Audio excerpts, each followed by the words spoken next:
What if the mansion you were hired to repair turned out to belong to the girl you once loved, the one who vanished without a word? This is a story about a poor mechanic, a broken heater, and a house filled with memories. But it's also about the power of kindness, the courage to return, and a second chance at love that neither of them expected. So grab a warm drink, get comfortable, and if you enjoy heartwarming stories like this one, don't forget to subscribe to the channel. It helps us bring you more inspiring tales just like this. Now let's begin. A poor mechanic was hired to fix a mansion's heater. What he found inside changes everything. The first snow of the season came quietly, blanketing the town of Deepwater in a hush that made even the old wooden fences creak softer than usual. Streetlights flickered against the falling flakes, casting a golden shimmer over the frost-covered pickup trucks and quiet porches. In the small auto shop at the edge of town, the buzz of a portable heater and the soft hum of a country station filled the silence as Eli Cooper wiped grease from his hands and glanced toward the clock. It was nearly 8 p.m., and he was just about to close up when the shop phone rang, a landline that rarely did anything but gather dust. He stared at it for a second, debating. Nobody called this late unless it was serious. He picked up. "Cooper's garage," he said, rubbing the back of his neck. A woman's voice crackled on the other end, elderly, strained. Is this Eli Cooper?" "Yes, ma'am. Who's this?" "This is Maggie. I'm the caretaker at the Whitmore estate, up on Willow Hill." Eli blinked. The Whitmore estate? That place had been a ghost house for decades, ever since the old owners passed and the family drifted out of town. People said it was haunted, cursed, or just plain forgotten. He hadn't heard that name spoken in years. "I'm sorry to bother you so late," Maggie continued, her voice thin like winter wind. "But the heater's gone out, and my employer, she's not well. We've tried other places, but no one will come out in this weather. It's freezing up here. We don't have anyone else." Eli hesitated, his hand still resting on the counter. He glanced toward the window. Outside, snow danced under the glow of the parking lot lamp, and the temperature was dropping fast. "You don't have a generator?" he asked. "No, she's been sick. We weren't prepared. Please, Mr. Cooper." The way she said please, it wasn't just a request. It was desperation, worn raw by worry. Eli sighed. He hadn't planned on driving tonight, especially not up Willow Hill in a snowstorm. But he knew what it was like to be cold and to feel alone. "I'll come," he said simply. "Give me 20 minutes." There was a pause, then a quiet, grateful breath. "Bless you, son." He hung up, grabbed his heavy coat, and filled his thermos with hot coffee. As he locked the shop and stepped out into the swirling night, Eli felt that familiar weight settle on his shoulders. The one that always came when he walked into the unknown, driven not by duty, but by something quieter. Something like decency. The drive up Willow Hill was steeper than he remembered. The road twisted through thick pines, their branches heavy with snow, bowing like old men in prayer. His truck's headlights cut through the darkness, revealing patches of ice and deer tracks crisscrossing the shoulder. When he finally pulled up to the Whitmore mansion, the sight of it gave him pause. It rose out of the snow like something out of a forgotten dream. Wide porches, gabled windows, a roofline that seemed to stretch into the stars. The old stone fountain out front was frozen solid, and ivy curled like brittle veins along the facade. Lights flickered behind a few windows, but most of the house stood in shadow. Eli stepped out, boots crunching on the gravel. The cold bit hard. Before he could knock, the front door opened. A woman stood there bundled in a thick shawl, her silver hair tucked into a bun. Her eyes were kind, though lined with fatigue. "You must be Mr. Cooper," she said. "That's me," he nodded. "You Maggie?" She smiled faintly. "Yes, come in, please. It's colder inside than out." As he stepped through the threshold, warmth wasn't the first thing that greeted him. It was silence. A deep, old silence, like the house had been holding its breath for years. The hallway was long and dimly lit.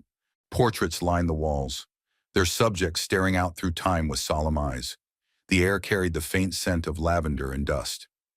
"She's upstairs," Maggie whispered, almost as if the house might hear her. "But she's resting. I'll show you to the heater." Eli nodded, following her through a maze of narrow halls and down a creaking staircase to the basement. The furnace sat in the corner like a tired old dog. Metal groaning, pilot light out, pipes cold to the touch. "She's been temperamental," Maggie said softly. "Like the rest of us, I suppose." Eli smiled faintly and knelt beside the unit, rolling up his sleeves. "Let's see what we can do." As he worked, tools clinking quietly in the dark, something in him stirred. Not just the echo of old wood or the wind rattling the panes. It was something deeper, a sense that this place held stories, memories soaked into the wallpaper, heartache behind every closed door. And as the pilot light finally flickered back to life and heat began to hum through the copper veins of the house, Eli Cooper felt it. Something was waking. Not just the mansion, but something in him, too. The warmth from the newly revived furnace climbed slowly through the veins of the old mansion, but it hadn't yet chased away the cold that clung to the walls like a memory unwilling to fade. Eli followed Maggie back upstairs, his boots echoing softly against the hardwood floor, their sounds swallowed by thick carpets and silence. As they reached the main hallway again, he caught a clearer look at the portraits lining the walls. Oil paintings in antique frames, some of men with sharp cheekbones and austere expressions, others of women draped in velvet, their eyes distant, almost mournful. There was one near the staircase of a young girl in a red coat, standing near the fountain out front, back when it wasn't frozen over. Her face was turned slightly, laughing at something beyond the frame.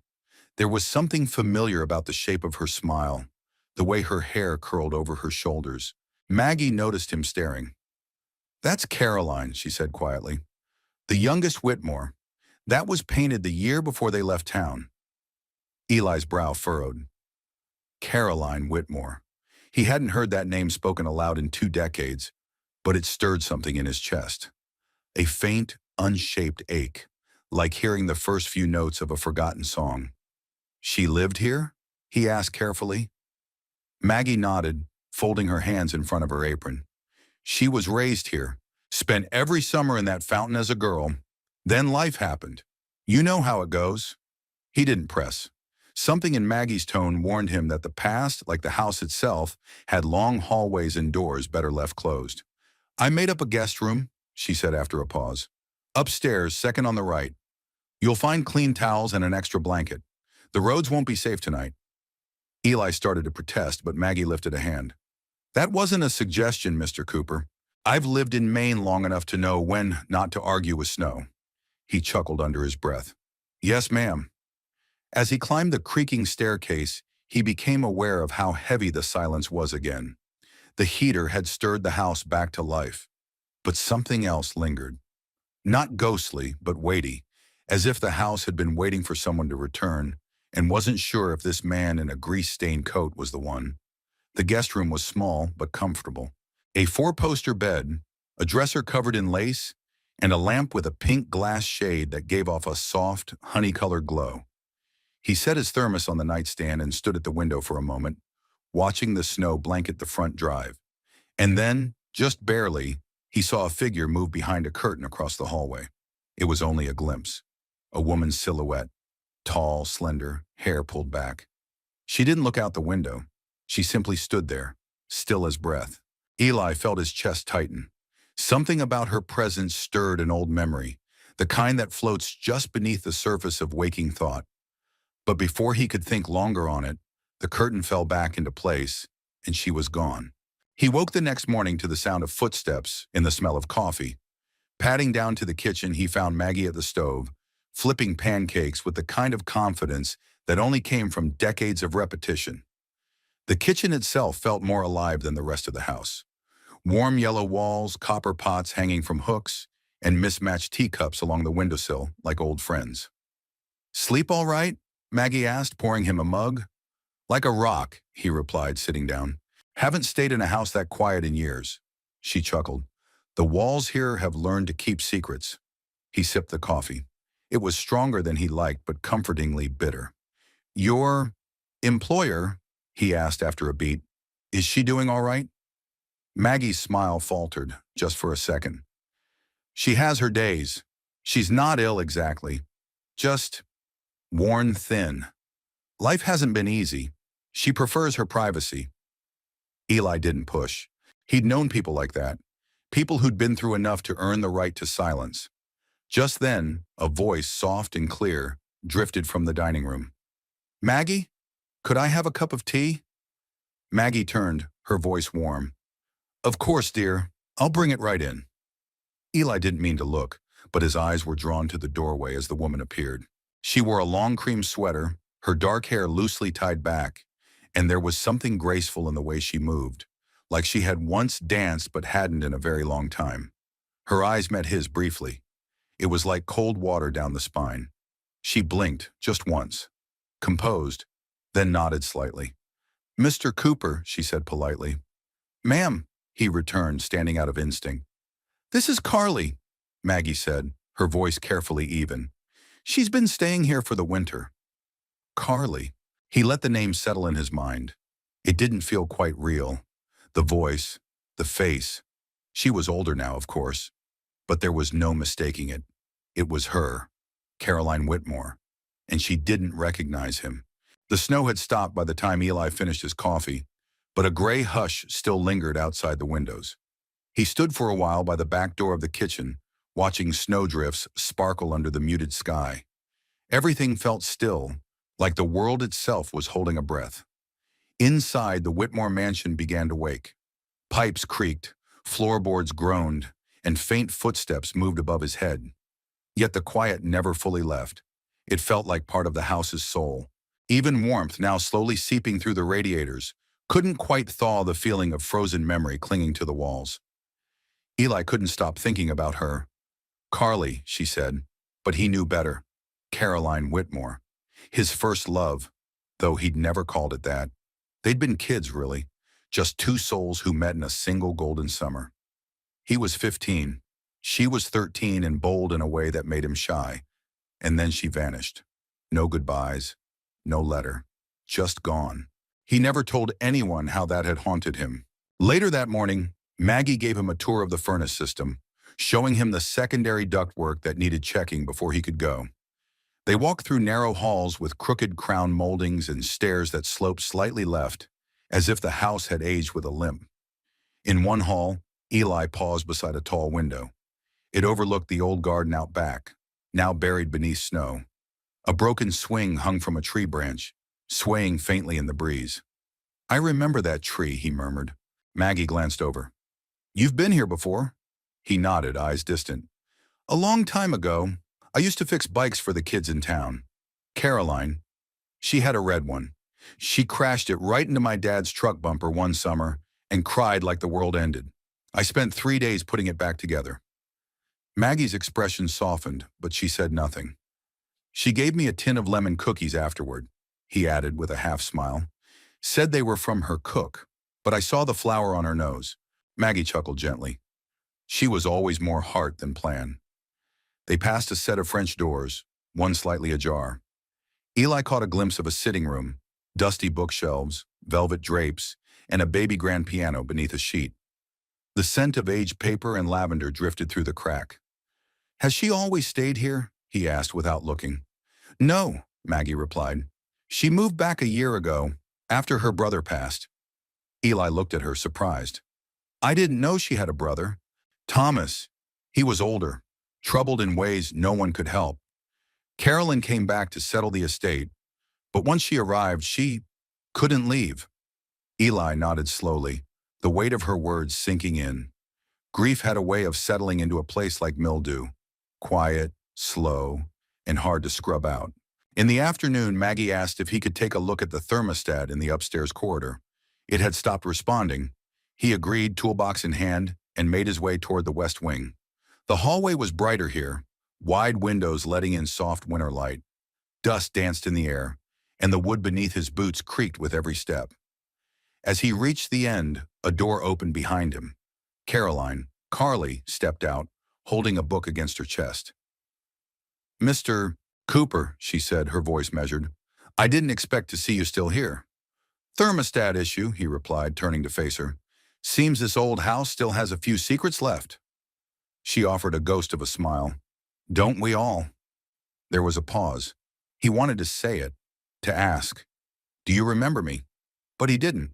He wasn't sure he could handle it if she said no. Instead, he gestured to the book. Good read? She glanced down. It's an old favorite. Faulkner. Heavy for a Tuesday morning, but comforting in its way. You always like the deep ones, he said before thinking. Her head tilted, eyes narrowing faintly. You say that like you knew me. The words hung there. Eli exhaled slowly. I did. Once. Her eyes searched his. A flicker of something crossed her face. Confusion. Then recognition, fighting through the fog of memory. Eli? She whispered. Eli Cooper? He nodded. She took a step back, as if the name had touched something buried. You used to fix my bike. And you gave me cookies that could have chipped a tooth. She laughed, a soft, startled sound. Her hand lifted to her mouth. I thought you moved away, she said. I thought you did. They stood there, two people older and wearier than the last time they saw each other, but not quite strangers. I didn't mean to disappear, she said finally. Neither did I. And somehow in the middle of winter, something warm began to unfurl between them, like a thread tugging gently at the past, asking to be woven back in. Eli hadn't planned to stay longer than one night, but plans often bent in the presence of unspoken things. Maggie mentioned another issue with the boiler, some valves sticking, and by afternoon he was back in the basement, sleeves rolled, listening to the low moan of old metal resisting change. But even as he worked, his thoughts were miles above ground, wandering the halls of the mansion, retracing memories both real and imagined. He kept seeing her, Caroline, now Carly, moving quietly through rooms like someone still learning how to exist in her own home.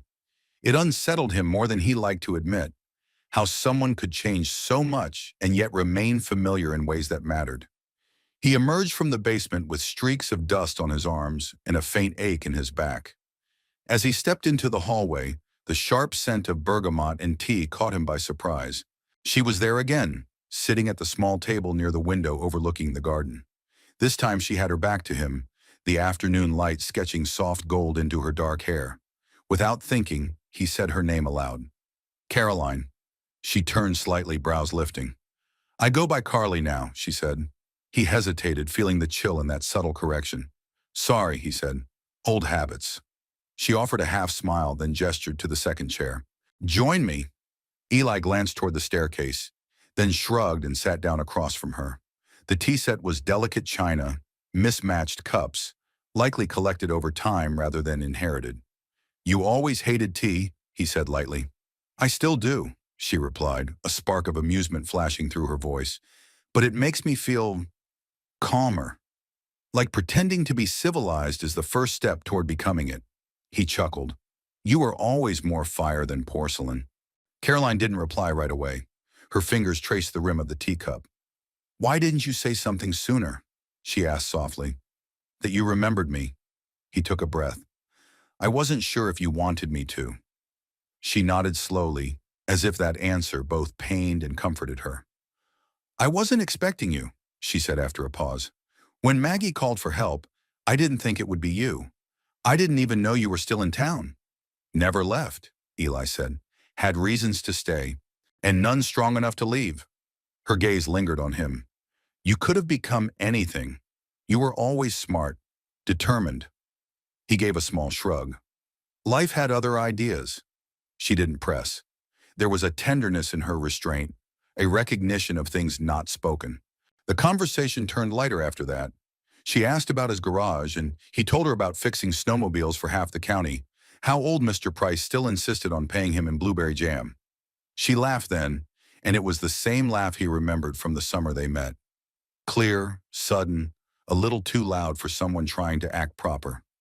It filled the room in a way no heater ever could, but as quickly as it came, it faded. I don't remember the last time I laughed like that, she said quietly, as if surprised by the sound of her own joy. Eli leaned forward. Then maybe it shouldn't be the last. Her eyes met his again, something unspoken passing between them, warmth perhaps, or hope trying to take root. Before either could speak again, Maggie appeared in the doorway with a soft smile. Sorry to interrupt, but supper's almost ready. Carly, would you mind setting the table? Caroline stood, smoothing her sweater. Of course. As she walked past, her hand brushed Eli's arm. Not enough to be a touch, but more than an accident. He watched her go, then turned to Maggie. "She's different." Maggie nodded. "Life changes people." "Yeah," he said, looking back toward the hallway. "But some parts stay the same." Dinner was quiet but not uncomfortable. The three of them ate by candlelight, the glow warming the edges of the dining room's dark wood and wallpaper. Eli noticed the way Caroline reached for the salt before tasting her food, the way she still tucked her hair behind her ear when nervous. Afterward, as Maggie cleared the dishes, Caroline stood near the window, arms crossed loosely, eyes on the snow. "Do you ever regret coming back?" Eli asked gently. She took a long time to answer. "Sometimes," she said, "but mostly, I regret not coming back sooner." He stepped beside her, close enough to feel the heat between them, faint and real. "Do you think you'll stay?" he asked. Caroline glanced up at him, and in her eyes was something tender, cautious, and aching to trust. "I don't know," she whispered, "but I think I want to." That night, a fresh snow began to fall. Not in frantic gusts like the night Eli arrived, but slow and deliberate, as if the sky had taken a deep breath and was exhaling in silence. The windows of the Whitmore mansion glowed faintly in the dark, golden light spilling onto the drifts like a secret the house had decided to share. Upstairs in the guest room, Eli lay awake in bed, eyes on the ceiling. The house groaned faintly with the shifting cold.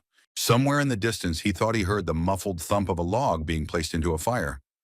Sleep had nearly taken him when there came a soft knock at the door. He sat up. "Mr. Cooper?" Maggie's voice barely above a whisper. "I'm sorry. It's the back pipe. I think it's frozen again."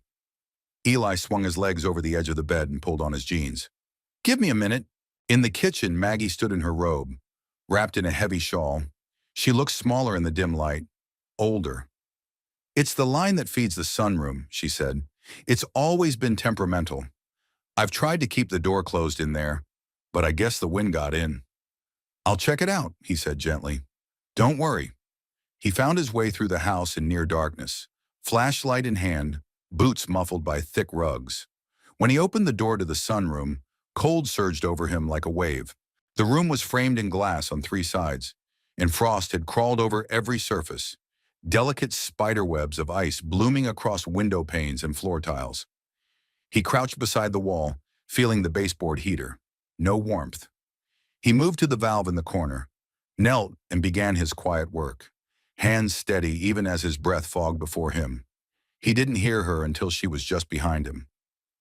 "I thought you'd left." Caroline's voice softer than the falling snow. He turned his head. She stood in the doorway, wrapped in a wool blanket, her bare feet silent on the cold tile. Her hair was down, and in the low light, she looked younger somehow, or maybe just less guarded. "I thought about it," he admitted, "but your house keeps finding reasons for me to stay." She smiled faintly. "It does that." Eli stood, brushing frost from his palms. "You should go back inside," he said. "It's freezing in here." "I don't mind the cold," she replied. "Sometimes it's easier to feel." That stopped him. Her words hung in the air between them like breath suspended in winter. "I used to think that," he said after a pause. "Back when I lost my dad, I'd sit out on the porch in January until my hands went numb. Thought maybe if I couldn't feel my fingers, I wouldn't feel the ache inside either." She didn't answer at first. Then quietly, "I stayed in this room for hours the day Thomas died. Just watched the snow. Couldn't bring myself to light the fire." He looked at her. Really looked.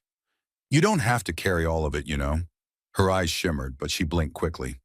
"Grief's funny. It doesn't ask your permission." "No," Eli said, "but it's quieter when it's shared." They stood in silence. Outside the windows, snow fell steadily, soft and endless. He nodded toward the heater. "It should be thawing soon. Once the line warms up, you'll feel it." Caroline looked around the room. "It used to be my mother's favorite place. She'd read here in the mornings, play records in the afternoons. It always felt full of life. Now it just echoes." Eli crossed the room slowly. "Then maybe it's time to bring some life back in." She tilted her head. "How?" "Start small," he said. "Maybe just sit here tomorrow with a good book.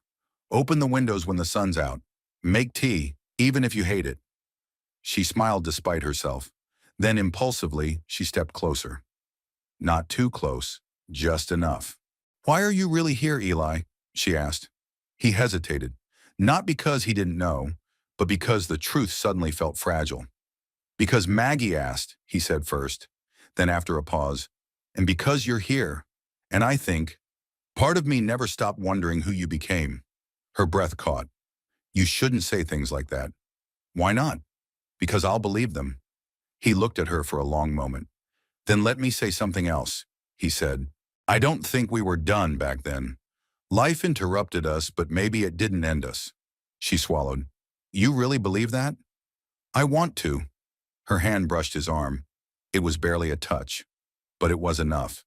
And in that frozen room, something began to thaw. The next morning, the sky broke open with a rare winter sun, casting a soft amber glow over the snow-covered hill. The trees sparkled, their branches heavy with frost, like chandeliers made of ice. Eli stood by the guest room window for a long time, sipping lukewarm coffee, watching a cardinal hop from one branch to another near the garden gate. It had been a long time since he'd noticed little things like that. Maggie's voice called softly from downstairs, letting him know breakfast was ready. He pulled on his sweater and made his way to the kitchen, the floorboards creaking under familiar weight. Caroline wasn't there when he arrived. Just Maggie, flipping pancakes on the griddle, humming something he didn't recognize. "She's gone into town," she said, catching his glance toward the hallway. "Just needed air. Said she might stop by the florist." "The florist?" Eli asked, eyebrows raised. Maggie smiled gently. "Said the sunroom needed life again." He looked down at his coffee. That simple sentence, she remembered. After breakfast, he wandered the house, checking the boiler once more, tightening a few valves that looked suspicious. The rhythm of work helped quiet the restless stirring in his chest, but the house wouldn't let him stay numb. On the second floor, just past the linen closet, he noticed a door cracked open. It hadn't been opened before. Curiosity nudged him. He stepped closer. Inside was a room soaked in dust and time. A small four-poster bed, faded curtains, and walls covered in old photographs and children's drawings.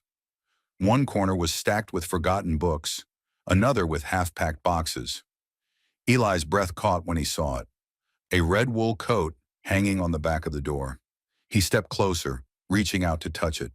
The fabric was surprisingly soft, preserved by years of disuse. It looked just the same, the one she used to wear every winter, the one that seemed too bright for a girl so quiet and thoughtful. She wore it the summer they met, even though it was too warm, because it was her adventure coat, she'd said. "Red is braver."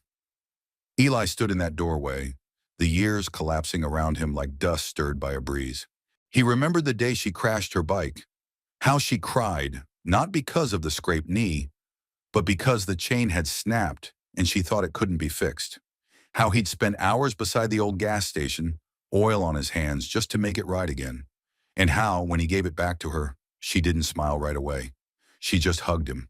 No words, no thank you. Just that. He had never forgotten the warmth of that moment. That afternoon, Caroline returned with a small bouquet of white daisies wrapped in brown paper. She passed him in the hallway on her way to the sunroom. They didn't speak, just exchanged glances, and in that moment, something passed between them. Gentle, wordless permission to remember. Later he found her there, sitting on the bench by the window, arranging the daisies in a chipped ceramic vase. Light spilled in around her, catching strands of her hair in the curve of her smile. "I saw your coat," he said quietly, standing just inside the door. She didn't look up. "I haven't worn it in years." "It still fits," he offered. Caroline smiled faintly. "I was always small for my age." "I remember." She finally looked at him. "You were kind, back then. Not many boys were." "I wasn't trying to be anything," he said. "I just didn't like seeing you cry." She paused, hands still in the water. "Do you ever think about that summer?" He didn't answer immediately. He crossed the room and sat across from her, letting the quiet settle. "All the time," he said. "It was the last time anything felt simple." "I used to wish I could go back," she admitted, "but I think I only wanted to undo the part where I left." Eli nodded slowly. "You didn't owe me anything." "I know," she whispered, "but I still feel like I left something unfinished." Their eyes met, not with intensity, but with a softness born of shared understanding. Two people who had been shaped by years they never chose, and by silences that had grown too long. After a moment, she looked down. "You fixed my bike like it was made of gold," he smiled. "It might as well have been." They sat together until the light began to fade, and for the first time in many years, the sunroom didn't feel like a place for ghosts. It felt like a room waiting to be lived in again. The wind had picked up by evening, rattling the windows with a low, restless sigh. Eli stood in the hall with a wrench in his hand, double-checking one of the radiator valves near the back staircase. The air had grown colder again, barely noticeable, but enough to catch his attention. Maggie had mentioned a duct that fed the west wing rarely worked properly, so he'd decided to trace the line himself. He followed the narrow hallway past the library, where dust lay like silk on unused bookshelves, and past a locked door he remembered seeing on his first night. Now it stood slightly ajar. He paused. The hallway was dim, the only light coming from a single sconce flickering on the wall. He hesitated, then reached out and gently nudged the door open with his foot. The scent hit him first: cedar, old paper, and something faintly floral. The room was small, tucked behind what had likely once been a servant's staircase. He had to duck beneath the slanted ceiling to step inside. It wasn't much of a room, more like a converted attic space, but it had clearly been lived in. A narrow iron bed stood along one wall, its quilt neatly folded. A small desk faced the window, where a candle stub sat next to a stack of notebooks. Shelves lined the far wall, filled not with books but with sketch pads, music sheets, and yellowing pages of poetry. Some typed, some handwritten in looping script. Eli turned slowly, eyes adjusting to the quiet. And then he saw them. On the far side of the room, taped to the sloped plaster wall like someone had wanted to make them impossible to ignore, were drawings. Dozens of them.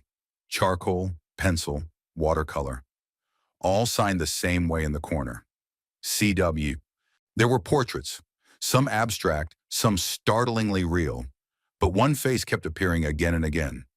His, at least, a version of him, a boy with tousled hair, a young man with oil on his hands, a man standing beside a truck, leaning against the hood, looking off into something unnamed. He stared at the images, breath caught in his throat. She hadn't forgotten. Every sketch was a memory given shape. Him helping her fix a bike, him handing her a cookie from the diner, even one where he sat beneath a maple tree reading a manual, his boots dusty, eyes focused. It was as if she'd been drawing to hold on to something long gone, like she'd buried this version of her world, and this hidden room was where it still breathed. A creak behind him. He turned. Caroline stood in the doorway. She didn't speak. Her hand rested lightly on the frame, and her eyes were unreadable in the dim light. "I'm sorry," Eli said, stepping back. "The door was open. I didn't mean to." She raised a hand. "It's okay." Her voice was barely a whisper. He looked back at the drawings. "You kept them." "I never showed them to anyone," she said. "Not even Maggie. I couldn't." Eli nodded slowly. "Why?" Caroline stepped into the room, arms folded, as if protecting herself from the weight of what the room held. "Because this room is the only place I've ever been honest," she said. "The rest of my life has been curated, edited, for everyone else. But here," she trailed off, crossing to the desk. Her fingers grazed the edge of the candle stub. "I used to come here after arguments with my father, after bad days in New York, after the divorce, and I'd draw. I'd remember things that felt safe, that felt true." She looked up at him. "You were always part of that." Eli swallowed. The ache in his chest was quiet but persistent. "I didn't think I mattered that much," he said. "You were the only person in my life who was kind without asking for something back," she replied. "That mattered more than you knew." They stood in silence, surrounded by paper and charcoal, time and longing. Then Caroline reached for a notebook on the desk and handed it to him. "Here," she said. "I stopped drawing the day Thomas died. Maybe it's time I started again." "Oh." He looked down at the notebook, filled with blank pages, and then back at her. "I'd like to see what you draw next." Her expression softened. "Then stay." The snow had let up by morning, leaving behind a pale stillness that settled over Willow Hill like a soft sigh. The world looked hushed and untouchable. A new hush had fallen inside the mansion too, gentler than the quiet Eli had first walked into. It wasn't emptiness anymore. It was the quiet of two people learning to share space. He found Maggie in the kitchen folding dish towels, humming something soft and familiar. She glanced up at him with that knowing smile she always seemed to carry. "She's in the library," Maggie said as if he'd asked. "Hasn't touched those books in years." "Didn't peg her for a Hemingway type," he replied, pouring himself some coffee. "She's trying," Maggie said, "to remember who she was and decide who she wants to be now." Eli nodded, quietly moved by the woman's steady grace. As he turned to leave, Maggie called after him. "Wait." He stopped and she reached into a drawer. Her hands moved carefully like someone handling something fragile. "I wasn't sure if I should give you this," she said, offering him a small cream envelope. Edges worn, sealed but never addressed. "What is it?" "It's from her," Maggie said. "Written years ago, the day she saw your name in the paper. Some article about your garage fixing up veterans' cars for free. She wrote this and tucked it away. I found it last spring in the piano bench."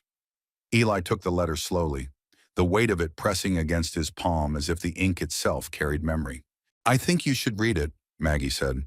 "Then decide what you want to do with it." He didn't read it right away. Instead, he wandered the halls of the mansion, the envelope in his coat pocket like a second heartbeat. He walked past old portraits, past the red coat still hanging behind the closet door, past sunlit windows that now bore the faint outline of a future instead of just the shadows of the past. Finally, he found himself in the sunroom. The daisies Caroline had brought still sat on the table, slightly wilted but holding on. He sat in the chair she'd once said used to be her mother's favorite, pulled the envelope from his pocket, and broke the seal. Her handwriting was unmistakable, neat, deliberate, a little looping. "Eli, I don't know if you remember me, but I remember you. I remember the way you never laughed when I fell, the way you fixed my bike as if it were a Cadillac, the way you looked at the world like it still held beauty. You were the first boy who was kind to me without wanting anything in return. I was 13, and then I was gone. I've thought about writing to you 100 times, but each time I convinced myself you'd moved on, that you wouldn't remember a girl in a red coat who never said goodbye. But I kept drawing you. Not you now. You then. The boy who saw me. The boy who made me feel like I was enough even in silence. I don't know why I'm writing this. Maybe just to say, thank you for existing the way you did, and maybe to say I'm sorry I left before I knew how to stay. Caroline." By the time he finished, the paper trembled in his hands. He sat with it for a long time, the light shifting on the floor beside him. And then he heard footsteps.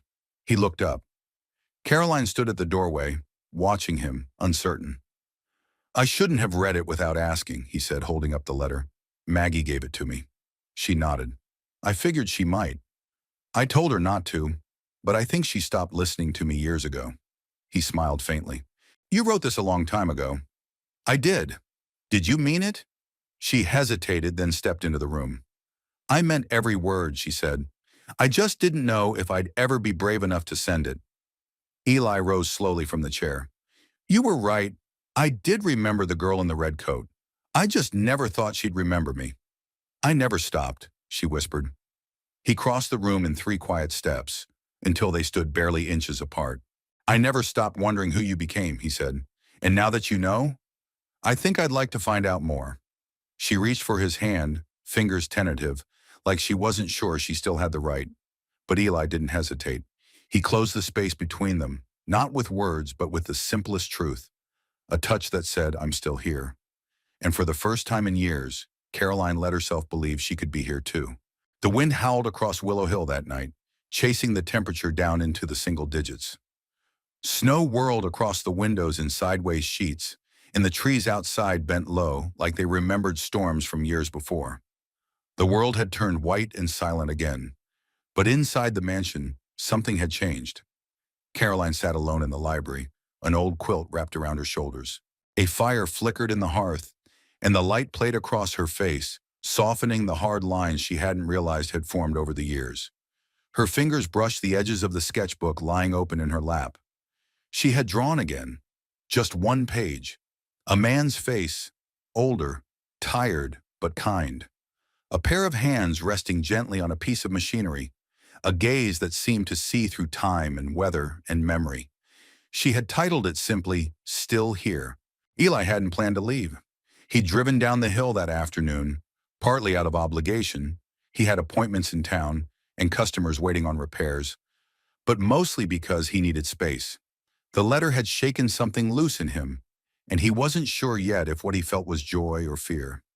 He sat for a long time in his truck outside his garage, engine idling, watching the flurries spin like dust in headlights. Everything inside him tugged in opposite directions. He'd never let himself want much, and now suddenly he wanted everything. By dusk, the roads had begun to glaze with ice, and Maggie's voice on the phone was calm but worried. "The power's flickering," she said. "If the generator cuts out, the heating system might go down again. I've got candles and wood, but I'd feel better if someone else was here." Eli didn't hesitate. "I'm coming." The climb back up Willow Hill was slow and treacherous. Snow curled under his tires and the wind scraped across the windshield like sand. But Eli kept going. Past the bend in the road where the fence was broken, past the grove where he and Caroline used to race their bikes years ago, pretending the world had no edges. By the time he pulled into the circular drive, the wind had begun to scream. He grabbed his duffel and ran through the snow, up the steps, boots thudding against the wood porch. He raised his hand to knock, but the door opened before he could. Caroline stood there, her face pale in the stormlight, her sweater sleeves rolled to her elbows, hair pulled back but loose at the sides. "You came back," she said. "I told you I would," Eli replied, brushing snow from his coat. "Maggie called." She stepped aside to let him in, but something in her stayed rooted, like she wasn't sure if he was real. Eli paused, his hand still on the doorframe. "Were you hoping I would?" "Yes," she said softly, "but I wasn't sure if I deserved it." He set down his bag and turned to face her fully. "That's not how this works, Caroline." Her breath caught at the sound of her name. He hadn't used it in days. "I've been afraid for so long," she whispered, "afraid of hoping again, of asking for something real." "You don't have to ask," he said. "I'm not here because you need saving. I'm here because I want to stand beside you, however long you'll let me." They stood in the front hall, wind screaming outside, a fire glowing somewhere down the corridor. Between them, time, mistakes, fear, and love too. Quiet, cautious, beginning again. She took a step forward, then another. When she reached him, she laid her hand flat against his chest. "I'm tired of hiding," she said. "Then don't," he replied. "Not from me." Her eyes filled, but the tears didn't fall. Instead, she leaned forward until her forehead touched his collarbone, and his arms came around her like they'd belonged there all along. They sat by the fire later, wrapped in blankets, 2 mugs of tea steaming between them. Maggie bustled in and out of the room, pretending not to notice how close they sat. "I used to dream about this house," Eli said, watching the flames. "Not the way it is now, but the way it felt back then, before the leaving, before it all went quiet." Caroline turned her face toward him. "It doesn't have to be quiet anymore." "No," he agreed. "It really doesn't." Outside, the wind began to calm. Inside, something had finally come home. By morning, the storm had passed. Snow clung to the eaves in soft drifts, and icicles hung from the window panes like frozen threads of time. The sky outside was a pale, washed blue, streaked with soft peach where the sun was just beginning to rise over the pines. Eli stood in the doorway of the sunroom, coffee in hand, watching the light filter through the frosted glass. It was the same view he'd seen a dozen times now, but today it felt different, alive. Behind him he heard footsteps, soft, familiar. "You're up early," Caroline said, her voice still thick with sleep. "I could say the same to you." She stepped into the sunroom, wrapped in a gray cardigan, her hair loosely braided to the side. She looked tired but peaceful. "I forgot how bright it gets in here," she said, moving to stand beside him. "My mother used to call it the morning chapel." Eli smiled. "Feels fitting." They stood in silence for a while, watching the trees sway gently outside. Then Caroline glanced up at him, a tentative kind of hope in her eyes. "Can I ask you something?" she said. "Of course. Why didn't you ever leave this town?" He looked down into his coffee. then out the window again. I used to ask myself that every winter, especially during storms like the one last night. But I think part of me always felt like I hadn't finished something here. She waited. And maybe, he added, part of me was waiting for someone. She turned toward him fully, her voice quiet. You mean me? I didn't know it then, he admitted. But yeah, I think I did. A slow breath escaped her lips. Not quite a sigh, more like a release. I never let anyone stay, she said. Not really. I pushed people away before they could disappoint me. You didn't push me away.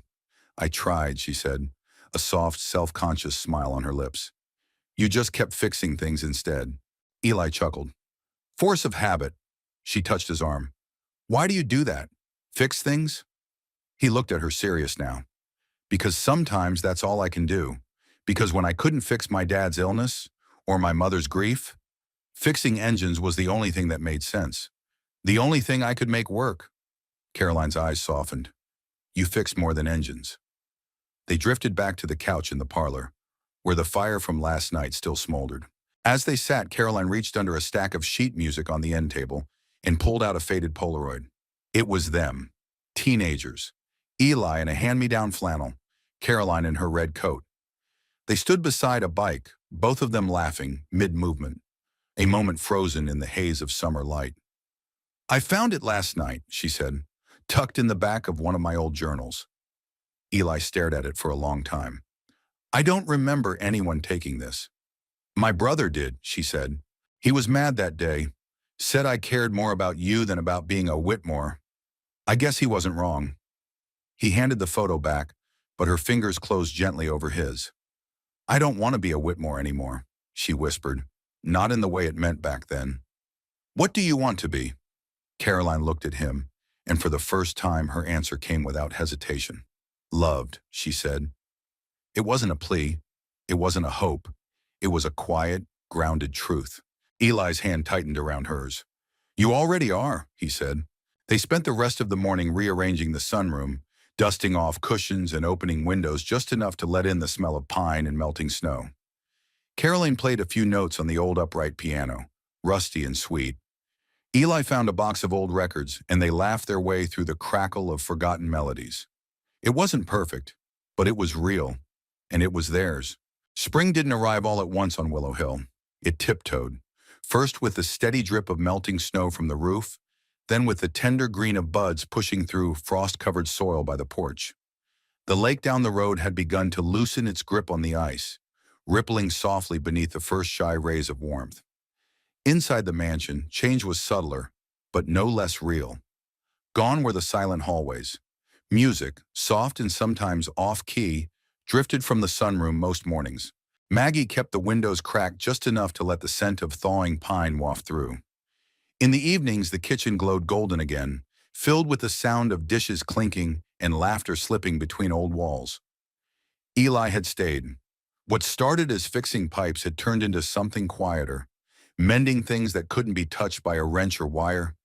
He didn't live at the mansion, not officially, but his boots were always by the door, and his coffee mug lived beside Caroline's on the kitchen shelf. And when she smiled at him across the table, it felt like the first day of sunlight after a long and bitter freeze. On a Thursday afternoon in March, Caroline stood at the back of the sunroom, a small notebook tucked beneath her arm, watching Eli sweep sawdust from the floor of what used to be the old pantry. They were building something. Not a shop, not a room, a gathering place. It had been her idea, to open a space in the front wing for the community, a warm room filled with books and couches and long wooden tables, where anyone in town could stop by, where no one had to feel cold or alone. Eli had said yes without hesitation. I think it's time this house stopped being a memory, Caroline had said. I want it to belong to someone besides just me. So they pulled up old rugs, sanded down floorboards, painted windowsills in soft, inviting colors. Maggie baked pies for the volunteers who stopped by to help. Even the sheriff came one Saturday, patching plaster while telling old stories about Whitmore parties from the 70s.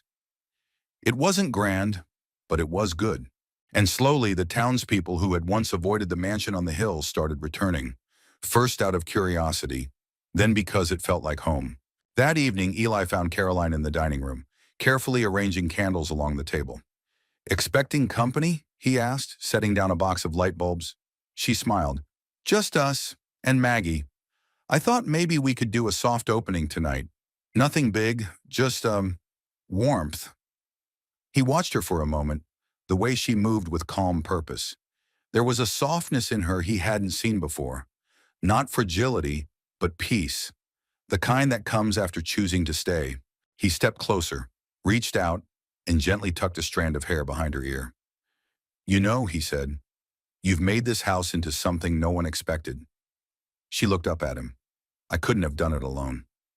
They stood there a while, wrapped in that hush that only comes when two people stop needing to prove anything. Then Caroline reached into her pocket and pulled out a folded slip of paper. "I wrote this years ago," she said, "back when I didn't think I'd ever come home. I found it tucked into a book the other day." He opened it slowly. "If I ever return, let the light still fall through the east window. Let the wind still rattle the old oak outside. Let someone remember me, not as I was, but as I tried to be." "It's not much," she said. "It's everything," he replied. That night they lit every lamp in the new gathering room. Eli stoked the fire, Maggie set out mugs of cider, and Caroline laid her sketchbooks on a table near the window. People came, a few neighbors, a retired teacher, even a boy from town who had wandered up with a book under his arm. No one asked questions. No one spoke too loudly. It wasn't a celebration, it was a beginning. Later, as the fire settled to embers and the guests trickled out one by one, Eli and Caroline sat together on the porch steps, wrapped in a shared blanket. "You cold?" he asked. "No," she said, resting her head on his shoulder. "For the first time in years, I'm not." The daffodils came first.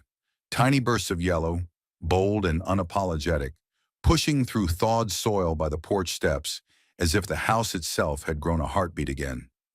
Caroline stood in the garden that morning with her hands deep in the earth, dirt beneath her fingernails, sleeves rolled to her elbows. She was humming, something light, something nameless, and smiling in a way that no longer felt fragile. She was still surprised sometimes by how natural it all felt now. The quiet wasn't empty anymore.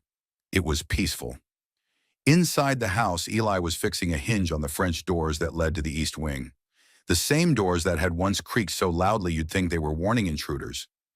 Now they swung open without complaint, letting in the wind, the bird song, and occasionally the laughter of children from the hill below. The gathering room had taken on a life of its own. People came often now, some to read, some to sit quietly, some just to belong somewhere. There was always a pot of coffee brewing, a loaf of bread cooling on the kitchen counter, and Maggie telling stories to anyone lucky enough to catch her in the mood. No one asked what the house used to be. They only knew what it was now. That afternoon, Caroline found Eli on the front porch, tuning up an old rocking chair with sandpaper and beeswax. He looked up as she approached, a streak of sawdust across his cheek. "I didn't know you moonlighted as a carpenter," she teased. He grinned. "The things I do to impress a woman." "Well," she said, hands on her hips, "it's working." She sat beside him on the steps, the sun warming her back. Below them, the town spread out quietly in the valley, roofs glinting in the light. The wind carried the scent of pine and baked apples. "Do you ever think about leaving?" she asked suddenly. He looked at her, eyebrows raised. "Not now," she clarified. "I mean, before. Did you ever really think about it?" "All the time," he said, "but the idea of leaving never felt as good as the idea of staying." She nodded, letting the words settle. "I think the house was waiting," she said softly. "For what?"